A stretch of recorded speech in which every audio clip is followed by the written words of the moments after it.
নবীজি কাঁদছিলেন, এমনভাবে কাঁদছিলেন যে সাহাবীরাও অবাক হয়ে গেল। তুমি কি জানো কেন? এরকম হৃদয় ছুঁয়ে যাওয়া ঘটনা জানতে চাইলে এখনই একটা লাইক দিয়ে রাখো, কারণ এটা তোমার জন্যই। একদিন নবীজি সাল্লাল্লাহু আলাইহি ওয়াসাল্লাম নামাজে দাঁড়িয়ে কোরআন তেলাওয়াত করছিলেন। হঠাৎ তিনি থেমে গেলেন। তার চোখ দিয়ে অশ্রু ঝরতে লাগল। তিনি বারবার বলছিলেন, হে আল্লাহ, আমার উম্মত, আমার উম্মত। ভাবো তো, আমরা তখন ছিলামই না, তবুও তিনি আমাদের জন্য কাঁদছিলেন। কিন্তু এখানে একটা চমক আছে।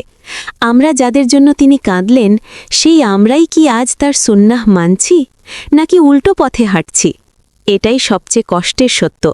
এই ঘটনাটা আমাদের শেখায় নবীজি সাল্লাল্লাহু আলাইহি ওয়াসাল্লাম আমাদের কতটা ভালোবাসতেন, আর আমরা কতটা ভুলে গেছি তাকে। এখন তোমার কাছে একটা প্রশ্ন, তুমি কি সত্যিই নবীজি সাল্লাল্লাহু আলাইহি ওয়াসাল্লামকে ভালোবাসো? কমেন্টে আলহামদুলিল্লাহ লিখে জানাও। আর এমন রিমাইন্ডার পেতে লাইক, শেয়ার আর ফলো করতে ভুলবে না।